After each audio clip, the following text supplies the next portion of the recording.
అందరికీ. ఈరోజు ఆంధ్ర స్పెషల్ చేపల పులుసు ఎలా తయారు చేయాలో చూద్దాం రండి.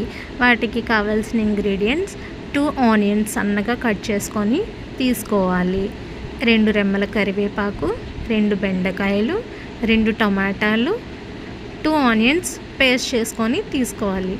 ముందుగా స్టవ్ ఆన్ చేసి కడాయి పెట్టి అందులో ఆయిల్ వేసుకోవాలి. అది హీట్ అయిన తర్వాత ఆవాలు, మెంతులు, జీలకర్ర అందులో వేసుకోవాలి. అది కొంచెం చిటపట్లాడిన తర్వాత సన్నగా కట్ చేసుకున్న పచ్చిమిర్చి కూడా అందులోకి యాడ్ చేసేసుకున్నాము. పచ్చిమిర్చి కొంచెం వేగిన తర్వాత కరివేపాకు, సన్నగా కట్ చేసిన ఆనియన్ పీసెస్ కూడా మనం అందులోకి యాడ్ చేసేసుకున్నాము.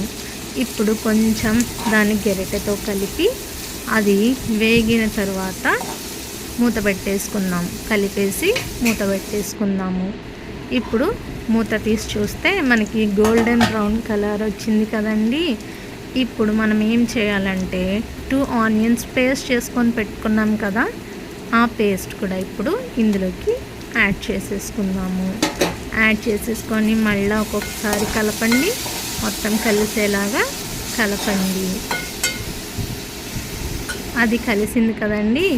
ఇప్పుడు సన్నగా కట్ చేసుకున్న టొమాటో పీసెస్ కూడా యాడ్ చేసేద్దాము.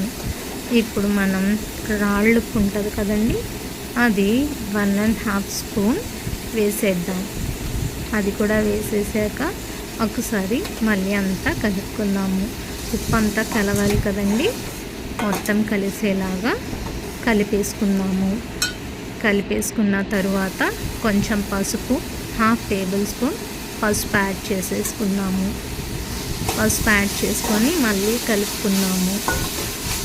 కలిపేశాక సన్నగా కట్ చేసుకున్నాం కదండి చిన్న చిన్న ముక్కలుగా బెండకాయలు, ఆ బెండకాయలు కూడా ఇప్పుడు యాడ్ చేసేసుకున్నాము.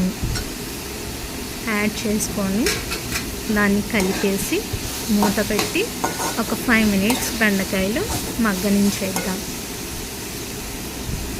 బెండకాయలు మగ్గిపోతాయి కదండి. బెండకాయలు మగ్గిపోయిన తర్వాత ఒక 3 table spoons ginger garlic paste, అంటే అల్లం వెల్లుల్లి పేస్ట్ కూడా ఇప్పుడు యాడ్ చేసేసుకున్నాము. యాడ్ చేసేసుకున్నాక ఒక్కసారి కలుపుకున్నాము. కలుపుకొని మూత పెట్టేసి మగ్గిన తర్వాత తీస్తే అలా ఆయిల్ సపరేట్ అవుతుంది కదండి బాండీ నుంచి. ఇప్పుడు ఒక 1.5 స్పూన్ కారం వేసుకోవాలి.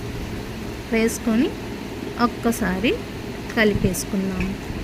మొత్తం కలిపేసుకున్న తర్వాత ముందుగా మనం నీట్గా కడిగి పక్కన పెట్టుకున్న చేప ముక్కలు ఉంటాయి కదండి, అది ఒక్కొక్కటిగా ఇందులోకి వేసేసుకున్నాము. సపరేట్గా ఇందులోకి వేసేసుకున్నాము.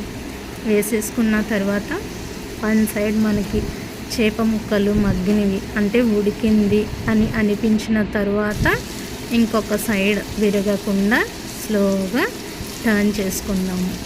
టర్న్ చేసుకున్న తర్వాత మనం ముందుగా చిన్న నిమ్మకాయ సైజు అంత చింతపండు నానబెట్టుకున్నాం కదండి, అది జ్యూస్గా తీసుకొని ఆ జ్యూస్ ఇప్పుడు యాడ్ చేసేసుకున్నాము. ఇందులోకి యాడ్ చేసుకున్న తర్వాత ఒక గ్లాస్ వాటర్ కూడా యాడ్ చేసుకున్నాం. చేప ముక్కలు మునిగేంతలాగా ఒక గ్లాస్ వాటర్ వేసుకొని మళ్ళీ మగ్గనిద్దాం.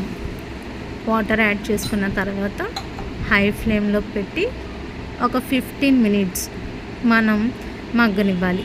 కర్రీని ఉడకాలి కదండి, లేకపోతే ఫిష్ కర్రీ స్మెల్ వస్తుంది కదా, అందుకని ఒక 15 మినిట్స్ హై ఫ్లేమ్లో ఉడకనిద్దాము. 15 మినిట్స్ హై ఫ్లేమ్లో అయ్యాక మంట కొంచెం సిమ్లో పెట్టేస్తే ఇలా బబుల్స్ వచ్చేసినాయి కదండి, ఆయిల్ సపరేట్ అయిపోతుంది కదా, అంటే మన కర్రీ అయిపోయినట్టు. ఈ స్టేజ్లో కొంచెం కొత్తిమీర యాడ్ చేసేసుకుంటే కర్రీ రెడీ.